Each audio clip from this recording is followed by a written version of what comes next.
The dancer. I heard how, to the beat of some quick tune, there roses and danced a damsel like the moon, flower mouth and pan faced, and all around her neck stretching lovers gathered close, but soon a flickering lamp flame caught her skirt and set fire to the flying gods. Fear did beget trouble in that light heart.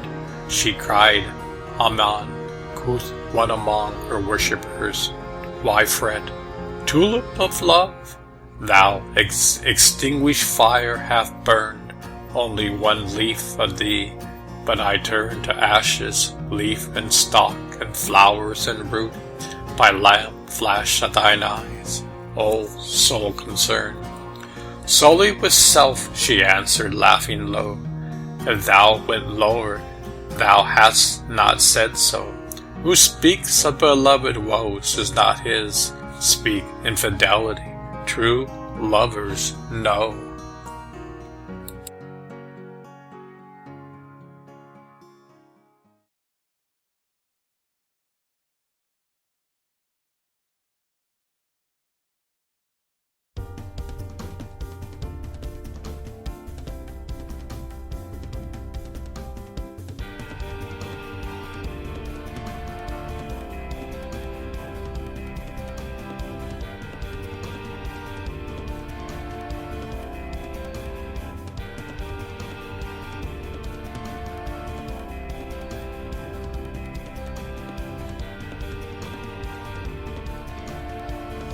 The grass of God's garden. I saw bouquets of fresh roses tied upon a cupola of grass. I asked, what is despicable grass, to sit also in the line of the roses? The grass wept and said, hush, companionship does not obliterate nobility. Although I have no beauty, color, and perfume, am I not after all the grass of God's garden?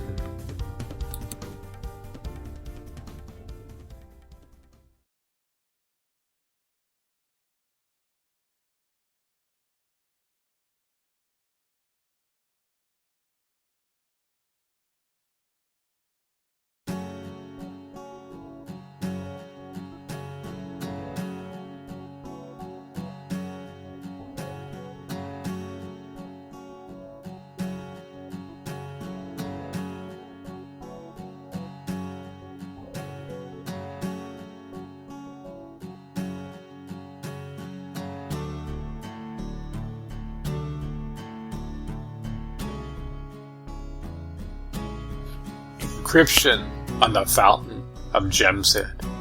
I have heard that Jemsed, of happy disposition, inscribed on a tablet at the head of the fountain. Many, like ourselves, that breathed at this fountain and departed and closed their eyes upon it. They captured the world by courage or violence, but carried away with them nothing to the grave. They departed each one, and that which they have tilled nothing remained to them, save a good or an evil name.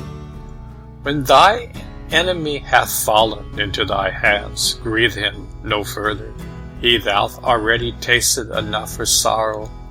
Better hold in thy keeping a discomforted enmity alive than to have on thy neck the strain of his blood.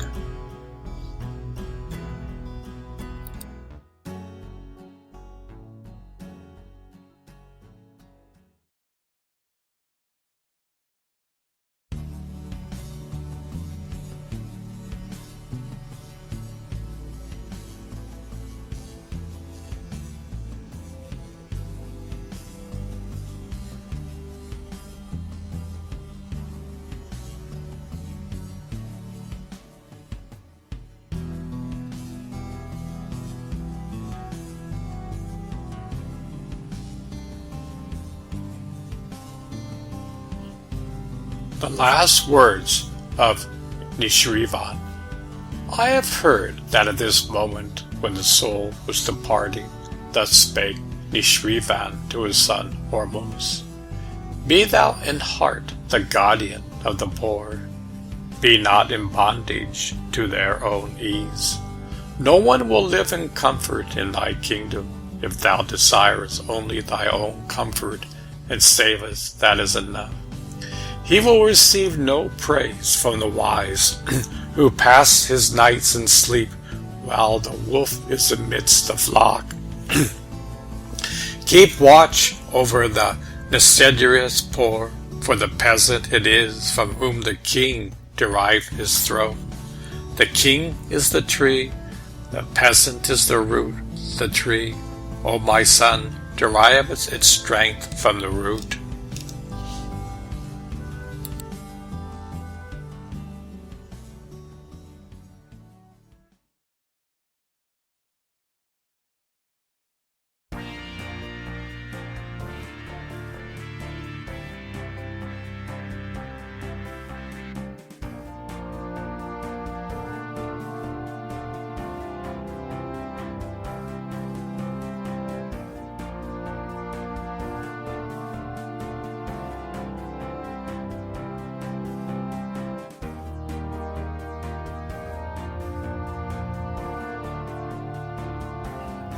The pearl and the ocean.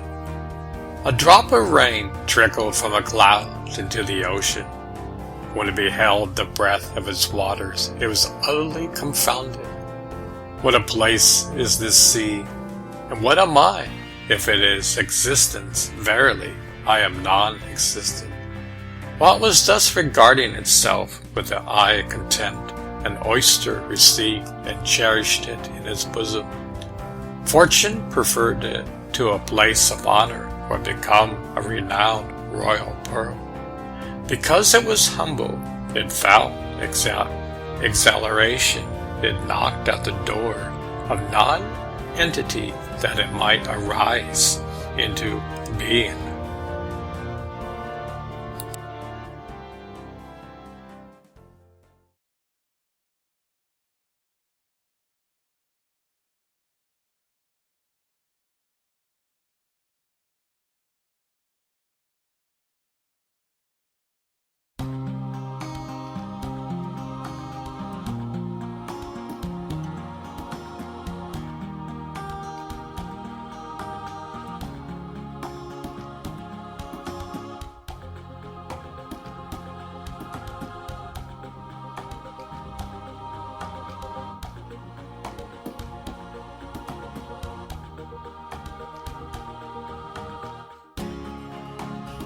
The pious slave.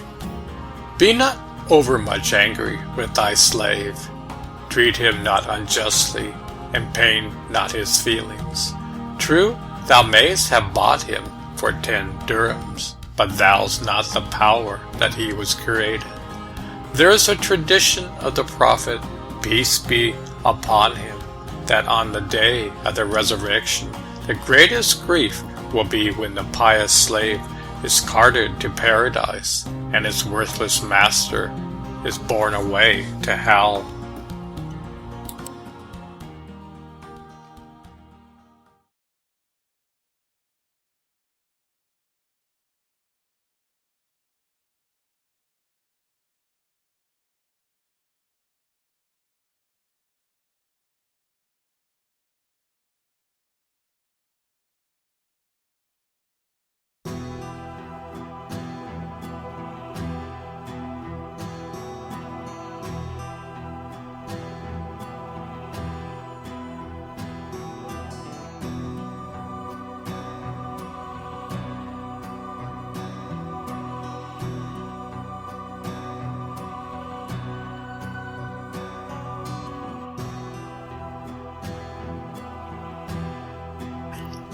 Saadi at the grave of his child. While I was at Sana'a, I lost a child. Why talk of the blow which then fell upon my head? In this garden, the world, no cypress ever reached its full statue, that the blast, the destiny, did not tear its trunk from the root. It is not wonderful that roses should spring out of the earth when so many rose-like forms sleep within its clay. In my melancholy and distraction, while dwelling on his image, I erected a stone over the spot where he reposed. In terror of that place so dark and narrow, my color paled and my senses failed me. When from that disturbance my understanding came back to me, a voice of my darling child struck my ear. If that dark spot makes thee feel thy desolation, recall thy reason and come out into the light. Wouldn't thou make the night of the two as bright as day, lighted up with the lamp of good works?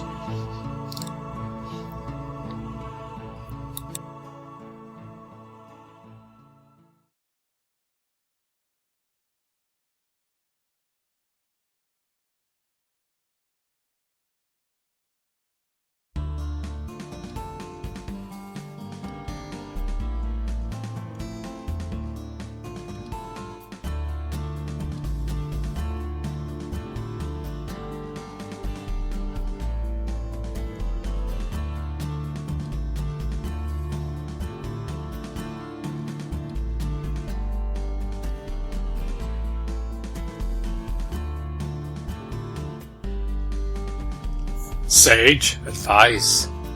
A trained orator, old age, first meditates and then speaks.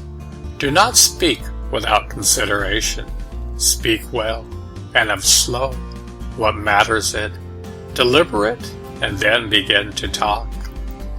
See thyself enough before others say enough. By speech a man is better than a brute, but a beast is better and loud. Thou speakest properly. How can a man fabricate a good sword of bad iron? O sage, who is nobody becomes not somebody by education.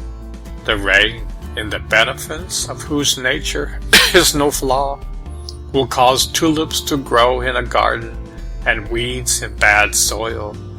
Salient earth will not produce Hyrcanthus. Throw not away thy seeds or work thereon. To do good to wicked persons is like doing evil to good men. Straightness is the means of acceptance to God. I saw no one lost on the straight road. If people injure thee, grieve not, because neither rest nor grief come from the people. Be aware that the contrast of friend and foe are from God, because the hearts of both are in his keeping. Although the arrow is shot from the bow, wise men look at the archer.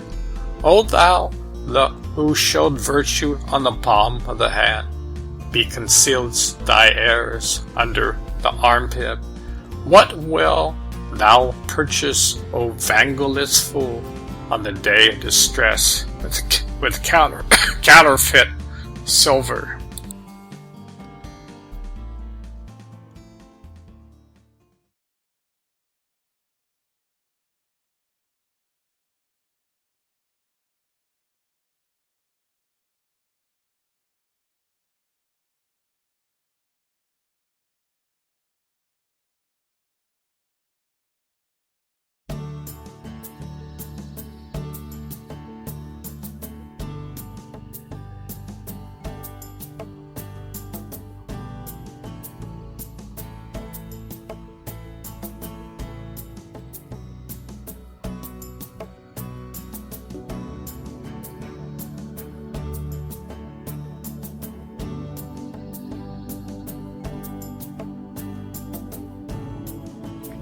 Silence. To the ignorant man, nothing is better than silence, and were he aware of this, he would no longer be ignorant. When you are not possessed of perfection or excellence, it's better that you keep your tongue within your mouth. The tongue bringeth disgrace upon men. The nut without a kernel is light in weight. The beast will not learn of thee how to speak. Learn thou of the beast how to be silent. Whoever reflecteth not before he answereth will probably utter unappropriate words. Even adorn thy speech with the intelligence of a man, or sit in silence like a dumb animal.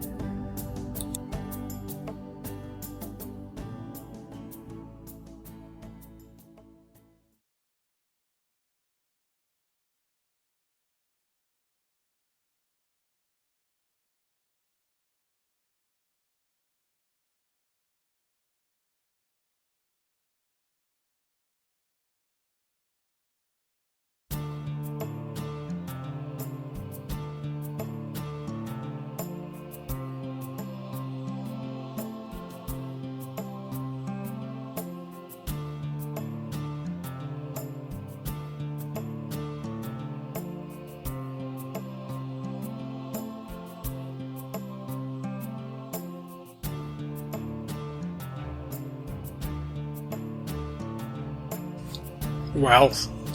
Oh, what utility are the rich, if there are clouds of August and do not rain upon anyone, or the foundation of the sun and do not give light to anyone, or are mounted on a steed of power and never make a charge, advance not on foot in the service of God, bestow not a deem without weighing it and distressing you, watch over their wealth begrudgingly, and leave it grudgingly.